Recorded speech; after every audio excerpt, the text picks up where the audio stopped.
What up, everybody? It's a beautiful day today, and I'm outside just letting y'all know that it's back home. 3 years and it's back home. I'm a little tired today, so I ain't gonna say too much. I got a couple of things that I got to do to this car, like put the whole car back together, and I'm missing a lot of shit, but that is what it is.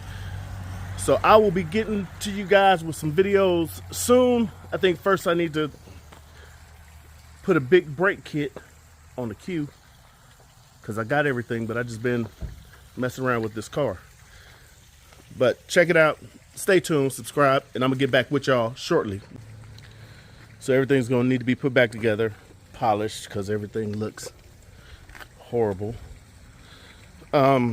Missing a lot of clips, so I might be hitting some of y'all up for some of these clips that I can't find.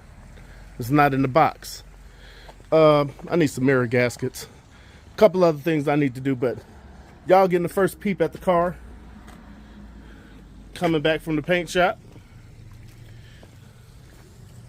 So like and subscribe to the channel, and